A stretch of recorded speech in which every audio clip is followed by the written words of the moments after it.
Human Resource Management, a Postmodern Reading Part 2. This article was written by Dr. Dhammika Jayawardena and Dr. Prajna Seniratne. The heading is Second Labor. What is the meaning of second labor? Here we argue that the role of female labor in organization can no longer break away from the male control relationship. And the nature of female labor in organization is determined by its social meaning, indeed femininity. As you know, in the organization, we can find male as well as female. Then here the second labor is called for the female labor. In the organizational context, usually we are referring female labor. But it is the real social meaning is femininity, femininity or feminine labor, female labor or feminine labor. Then when we are saying female labor as a feminine labor, then it derive, according to the researchers, it derive HRM like the symbolic process of managing labor. Then what is HRM? HRM is a symbolic process of managing labor. Also carries the patriarchal character of social organizational relationship. patriarchal පීතෘ ලක්ෂණයන්ගෙන් යුත් සමාජීය සම්බන්ධතාවයක්. එහෙම නැත්නම් සංවිධානාත්මක සම්බන්ධතාවයක්. Then these two authors propose what is the meaning of HRM. HRM is a symbolic process of managing labor. Also carries the patriarchal character of social relations or organizational relations. According to these two authors, HRM is a symbolic process of managing labor and it highlighted patriarchal characters of social relations. සමාජ සම්බන්ධතාවය තුළ සංවිධානයක් තුළ තියෙන සම්බන්ධතාවය තුළ පීර්තු මූලික ලක්ෂණ තමයි එන්නේ. එතකොට අපි දන්නවා what is the meaning of patriarchal character. Usually in our country we are in the house we are respecting to the patriarchal leader පීර්තු මූලික නායකත්වයක් තමයි තියෙන්නේ. පිරිමි මුල් කරගත්ත සමාජයක් තමයි තියෙන්නේ. Then discriminating female labor in organization is an inherited characteristic of the early stage of capitalist mode of production. Early stage of capitalist mode of production. Capitalist mode of production එකේ මුල්ම කාලෙදී දැකිය හැකි විශේෂ ලක්ෂණයක් තමයි මේ female labor එක organization එකක් තුළ තියෙන female labor එක discriminating එකක් සිද්ධ වෙනවා කියන එක. For the example, in England, women and children were paid lower wages when compared with the men's wage. At the beginning of capitalistic mode of production in England, women and children were paid lower wages when compared with the men's wage. What was happening in Sri Lanka? In Ceylon, 1980, according to Jayawardena, the urban workers, the lowest paid were women and children who were employed as unskilled workers. Then women and children called as unskilled worker, named as unskilled worker, and received lower wages than the men. Through the explicit discriminations are being suppressed in so-called modern organization. The gender stereotyping is the remain constant. මේ gender stereotyping එක තාම නොවෙනස්ව පවතිනවා. So called modern organization අපි කියනෝනේ අපි දැන් ජීවත් වෙන්නේ modern society එක කියලා. In the modern organization we can see the gender stereotyping. In the organizational context, women are considered as a minority group. It is the minority group. Women like a minority group. Women like a minority group. Women's role in organization is categorized in the so-called ethnic minority and disabled workers. How women's role called in the organization? Ethnic minority and disabled workers. Even in female dominant industry such as nursing. Another example, teaching.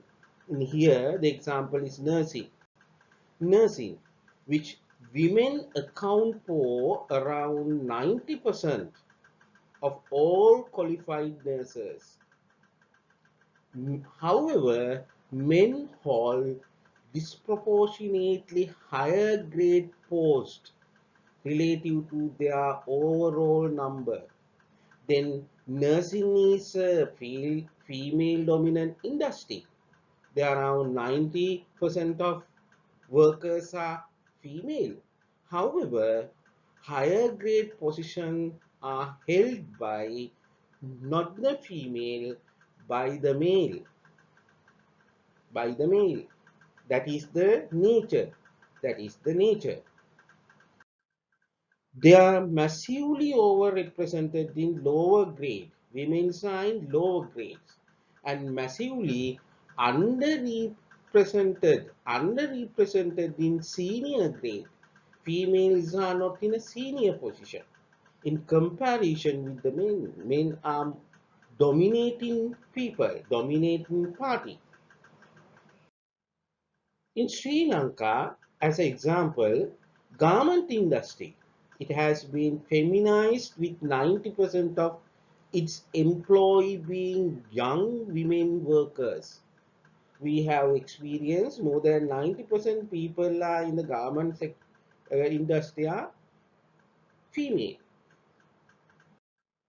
However, dominant dominant role played by the women in the garment organization, garment industry, like management position, technical level position, rather than the women's role in the higher positions. Women's role in the higher position.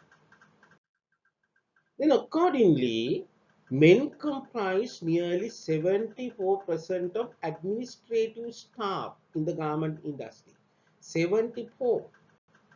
84% of executive level staff, 70% of technical supervisory, and 42 less than 50, this is the lowest one, percent of non-technical supervisory staff in the garment industry.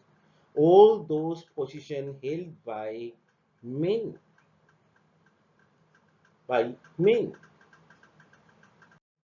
Then according to these findings, especially the finding revealed from female-oriented industry, then the two authors argue the discrimination is due to the fact of feminizing women labor. Then these two researchers argue, considering the current situation, of the industries, they argue discrimination is due to the fact of feminizing women labor. Feminizing women labor is the discrimination in the organizational context. Then organizations are supposed to deal not with women, They deal with femininity. They are not dealing with the women or women. They are dealing with femininity. The deployment of feminizing women labor, however, is not a random episode. एक random episode එකක් නෙවෙයි. And this is a product of sex and gender differences in the society. Then the feminine labor, femininity, and woman. There are two concepts. Woman and femininity are two concepts. Then agenda of gender, constructing constructing femininity. Then sex and gender. What is the difference between sex and the gender? Then distinguish biological man from socially constructed masculine. Then biological woman from socially constructed feminine. Then there are two categories: biological definitions, and social definitions. According to the biological definitions, we can find male and female. According to the sociological definition, we can find masculine and feminine roles. However, in the normal practice, without getting a real meaning, we use male and female as a gender. For the example, in your research, when you are gathering data, in the first part of the questionnaire, you put item gender. How you measure the gender? Male and female. Then gender is a socially defined role, not the biological defined role. Then male and female mean the biological definitions. Biological definitions. But these terms do not different meaning. Sex refer to biologically based on difference. Gender to socially influence characteristics. Then biological based on difference and gender to socially influence characteristics. Then you have to get well idea about how to categorize the sex and gender. Then sex can be measured through male female. Then gender can be gathered or measured through masculine and feminine. Indeed, gender is a social construct. Gender is a social construct. Creation of meaning of a given phenomenon through the interplay of actors, institutions, habits, regulative ideas, and behavior. Then, biologically, male and female, it is biological difference. Then, look in the body parts, we are saying he is a male and a female. However, when we are going to define the social behavior, we are considering different factors like how to act, how to deal with the institutions, what are the habits, and what are the regulative ideas, the nature of the regulative ideas, and what is the behavior. Considering all these things, we are define the gender, why it is a social construct.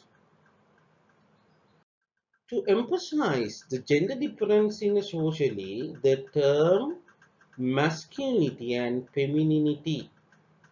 Then how to measure the gender, masculinity and femininity. Those are used rather than using male and female. That is wrong. Male and female mean the sex measurement, biological measurement, not the gender measurement. Then the measures of masculinity and femininity reflect benefits belief about the personal and cultural aspect of men and women, which are acquired as individuals learn about the world and their role in it. Now you have idea how to measure the gender. Then gender can be measured masculinity or femininity. Then femininity. Then femininity. What are the characters of femininity? The femininity is indeed a sign of nature, passive, docile, likable, and the like, and the like. These are the characters or the sign of a femininity. However, we have to go beyond this structuralism understanding of gender. Then, especially the authors mention femininity and reject that feminine identity is regarded as being given by nature. Femininity itself is seen as being fixed in its expression. Uh, Reject the feminine identity is regarded as being given by nature. Femininity itself is seen as being fixed in its expression. Authors argue gender identity, here feminine identity, is seen as always in process, as always subject to reproduction or even to transformation through language gain. Then, according to these two authors, they try to highlight then feminine identity is seen as always in process. That is a process always subject to reproduction, or even to transformation through language gain. That is, here they highlighted language gain. භාෂාමය ක්‍රීඩාවක් game එකක් භාෂාවෙන් ගහන game එකක් කියන අර්ථය තමයි කියන්නේ. Then female labor dealt with in this paper is therefore so a social cultural construct. It is a social cultural construct. Others of male labor, masculinity, the outcome of patriarchal characters of social relationship. Then, according to these authors, the masculinity usually derived from the patriarchal characteristic masculinity එක derive වෙන්නේ outcome එකක් විදිහට මොකද පීතෘ මූලික ලක්ෂණයන් තුල සමාජයේ ක්‍රියාත්මක වෙනවා. In Sinhala society, even in Tamil society, feminine or female gender is not regarded as an honorable symbol. Then, as a Sinhalese or Tamil people, how they value the female gender. According to the researchers,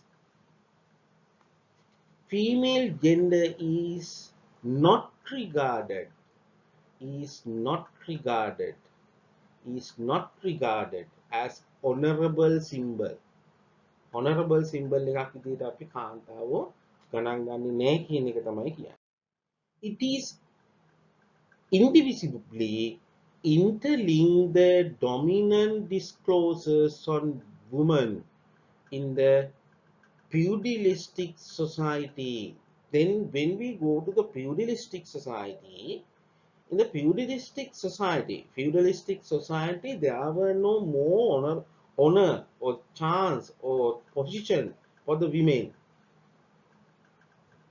That is the behavior of the feudalistic society.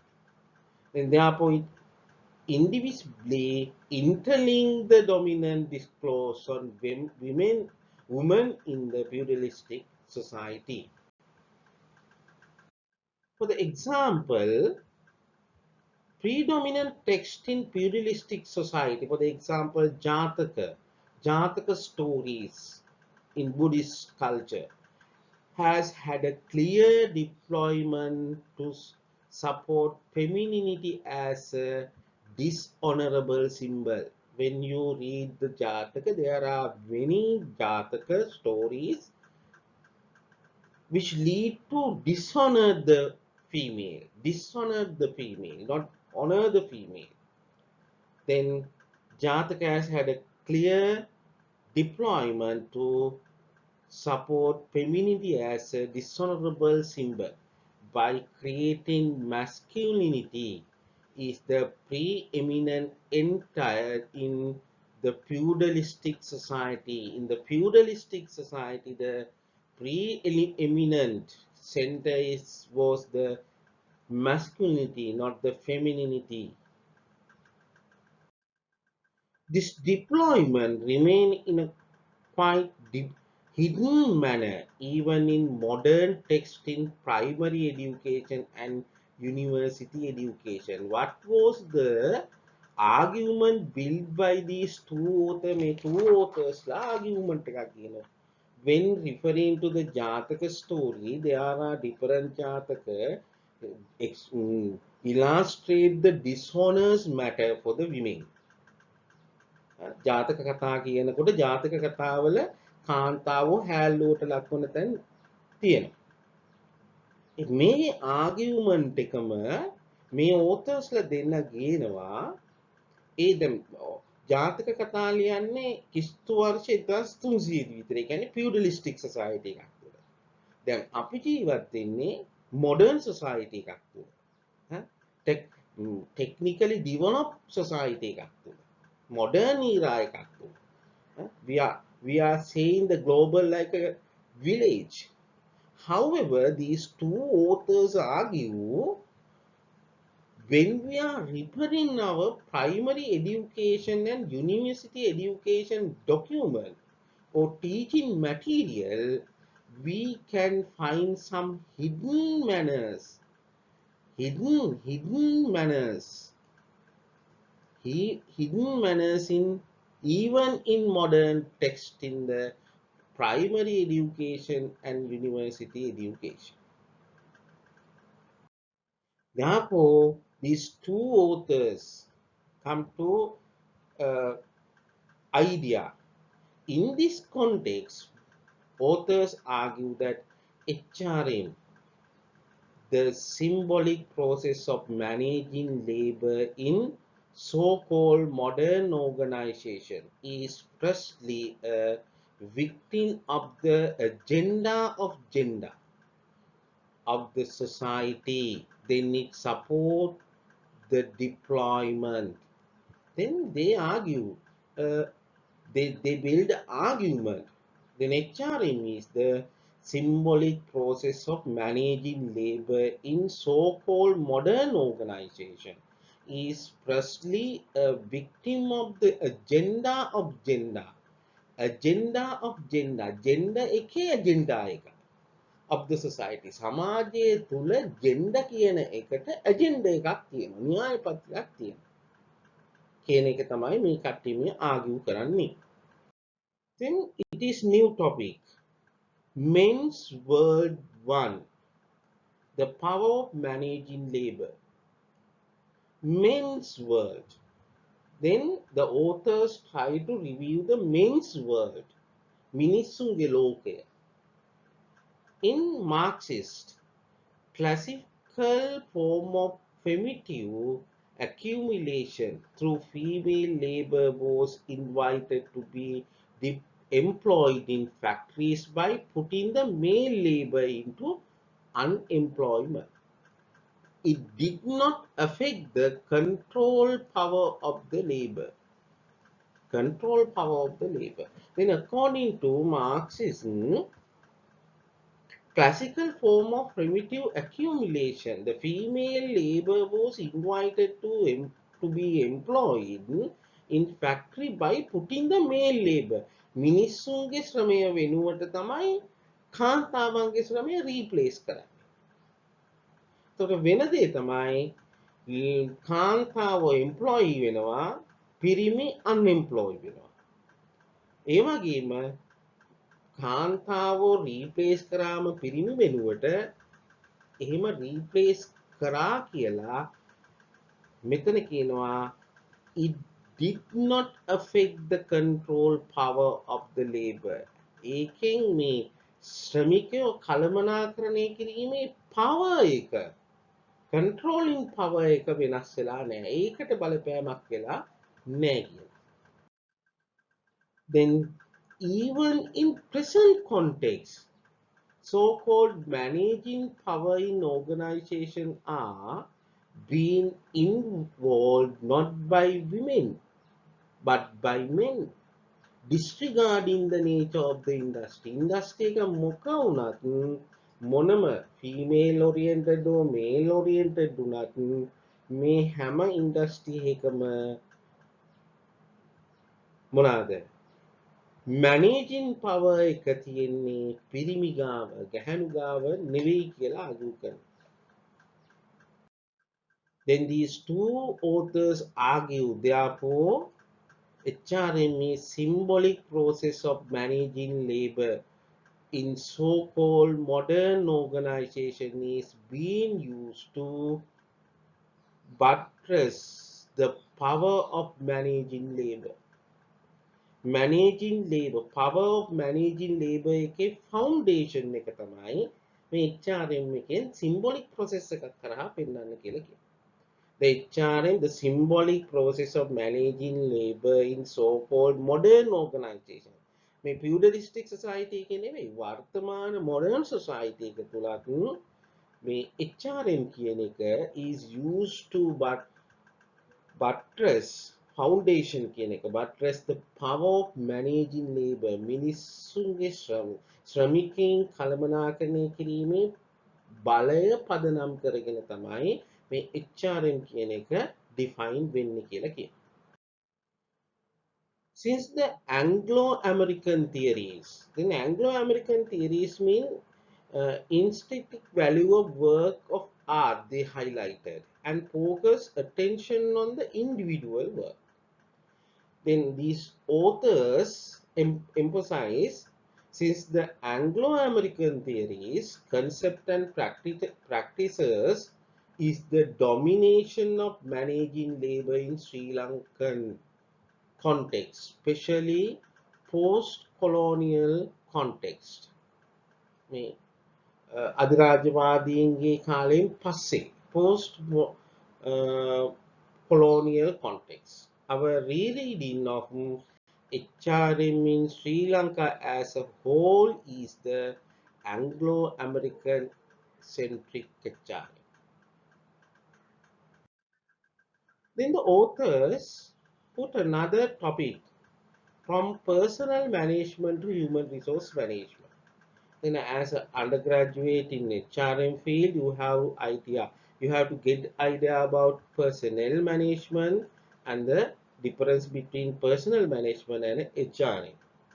Then according to the article, in German psychologist Hugo Mintzberg, writing and even in Taylorism, the attention paid for man-machine relationship or managing labor can be identified.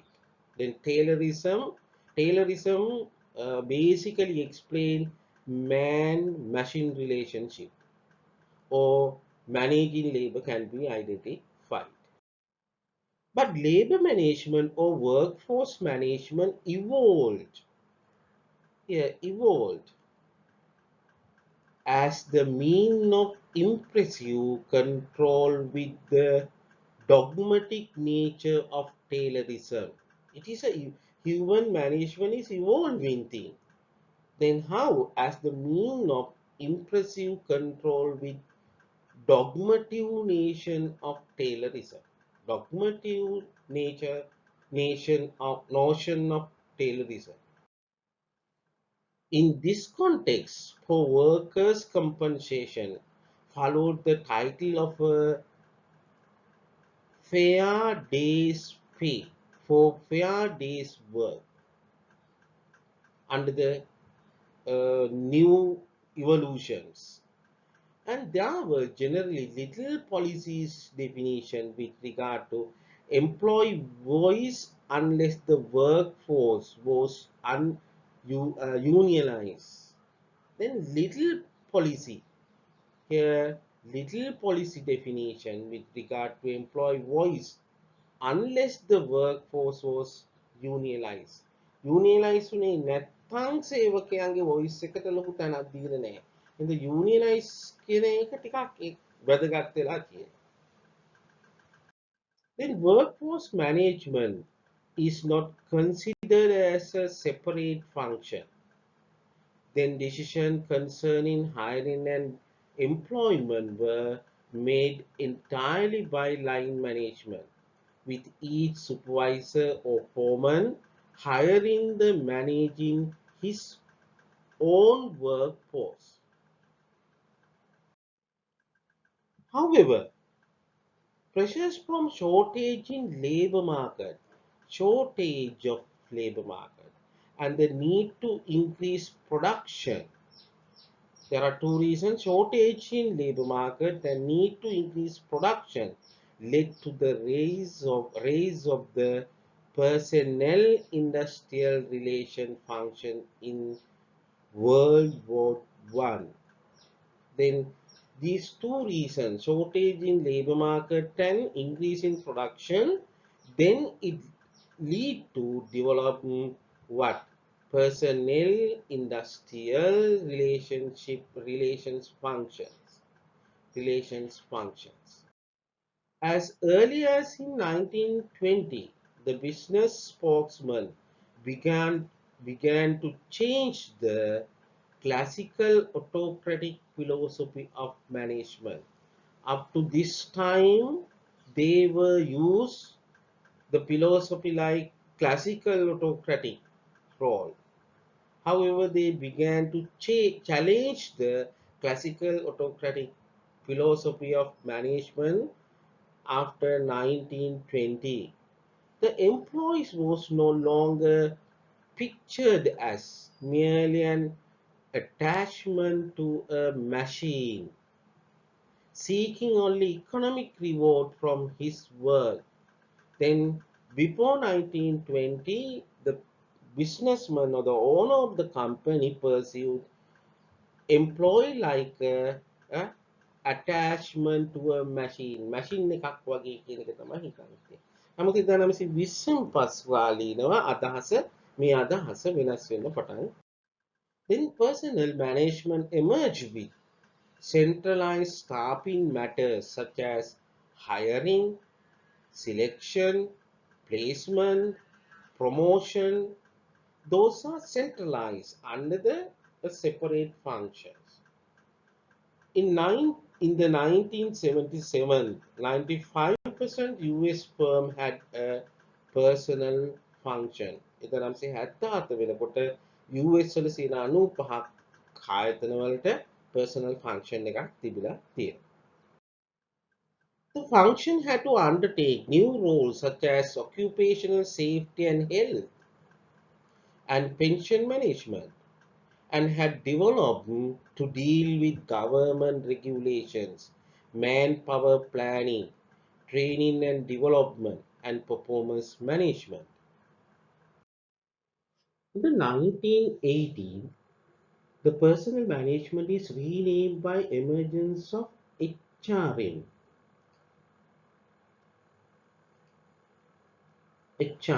in US and UK. Then these two authors point out in the 1970s the languages of human resource was moved starkly into the vocabulary of British academics. HRM emerged in 1980 the North America as an alternative program to personnel management. Then HRM has been used in basically three approaches. There are three approaches for human resource management. The first approach is simply to retitle personnel management to capture the new passion. Then personal management, rename as human resource management. Then second approach is use HRM as a way of reconceptualizing and reorganizing personal role and describing the work of personal department. The third approach argues that HRM is distinctively different and offer a new approach for management. It is a totally new approach. Many researchers and authors argue that HRM is not merely a retitling of personal management, but is a different philosophy and approach to management of people at work. Therefore, human resource management under the third category, it is a different philosophy and approach to management of people at work. This argument, however, is not a fixed one. Then HRM itself not an exact term, it is a rather exclusive construct. HRM means different thing to different people who belong to many different perspectives. Thus, HRM is a theory and is a model. Even might be a symbolic label for managing opportunism. Accordingly, conceptual theoretical ambiguity seems intrinsic to HRM. In this context, two authors argue HRM itself is a fabrication of language game. Then these two authors argue HRM itself is a fabrication of language game. HRM can language game and therefore cannot be escaped from the patriarchal characters of social relations. These two authors highlight HRM is a language game. When reviewing the language game of HRM, it presents the patriarchal characters of social relation. ඒ කියන්නේ HRM කියලා කියන්නේ භාෂාමය ක්‍රීඩාවක්. මේ භාෂාමය ක්‍රීඩාව review කරනකොට පේනවා පීතෘ මූලික ලක්ෂණයන් සමාජය තුළ තියෙන පීතෘ මූලික ලක්ෂණයන් HRM තුළින් පිළිබිඹු වෙනවා කියලා.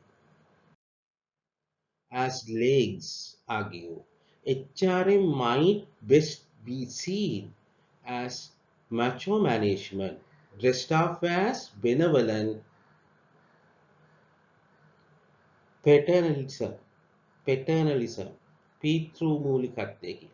Then macho management mean very little consultation with the employee or no distract then management haven't trust of an honorary toward the trade union. Then they are practicing autocratic leadership. Therefore, this author argue, the legs argue, HRM might best be seen as macho management. Macho management කියන්නේ autocratic නායකත්වයක් වගේ තමයි autocratic කළමනාකරණයක් තමයි තියෙන්නේ කියලා කියනවා.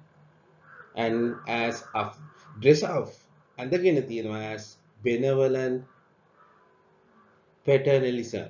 පීතෘ මූලිකත්වය තියෙන ඇඳුමක් ඇඳගනිපු ඒකාධිකාරීත්වයක් සමාන නැත්නම් දැඩි ස්වභාවයක් පවතින දෙයක් තමයි HRM කියලා කියන්නේ කියලා කියනවා. Okay, this is the end of the part 2. Then I will continue part 2 from another video.